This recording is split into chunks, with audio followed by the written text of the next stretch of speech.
At the age of 7, he was taken away from his family, not because he did something wrong, but because he was born in Sparta.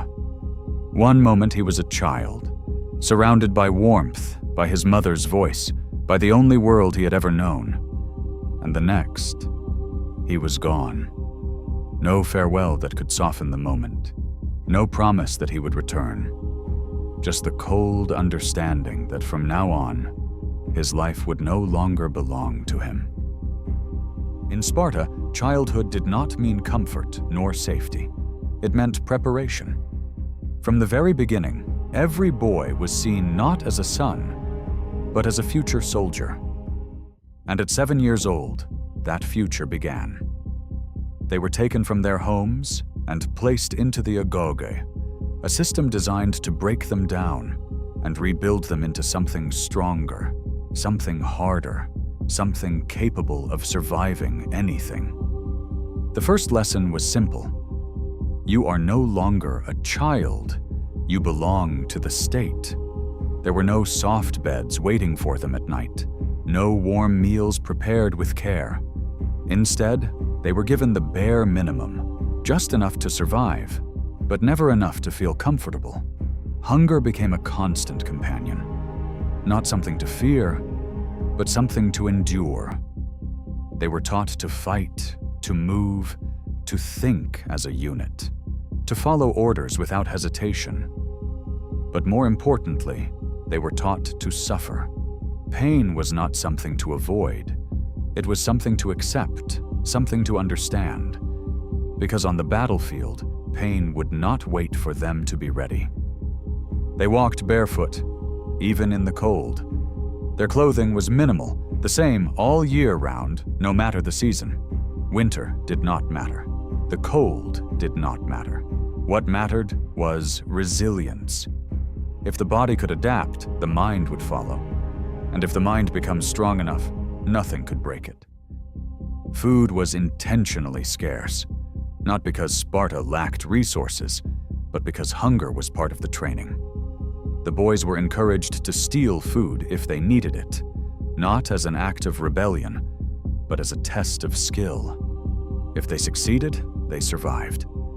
If they were caught, they were punished, not for stealing, but for getting caught. Punishment was harsh. There were no second chances, no explanations. If you made a mistake, you paid for it, not with words, but with pain. It was not meant to be fair. It was meant to be effective, because in the world they were being prepared for, mistakes could cost lives. They were constantly watched, judged, tested. Older boys and instructors observed everything: their strength, their endurance, their discipline. Weakness was not ignored. It was exposed. And then it was removed. Not always physically, but mentally. A Spartan could not afford doubt, could not afford fear. As they grew older, the tests became harder, more demanding. They were pushed beyond what they thought they could endure, forced to operate on little sleep, little food, constant pressure. Their bodies changed. Their minds changed. But perhaps the most important transformation was not physical, it was emotional. They were taught to suppress fear, to hide pain, to remain calm even in the worst conditions. Because fear spreads, panic spreads, and a Spartan could not allow that, not in himself and not in others. Friendships existed, but they were different, built not on comfort but on shared struggle, on surviving the same harsh reality. They learned to rely on each other, to fight together, to endure together. Because on the battlefield, the man next to you was the difference between life and death. There was one moment, a silent understanding that marked the end of childhood, when the training no longer felt impossible, when hunger became normal, when pain became expected, when fear no longer controlled them. That was the moment they became something else.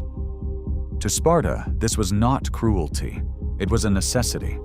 They believed that comfort created weakness, that discipline created strength, and that strength ensured survival. Their entire society was built on this idea.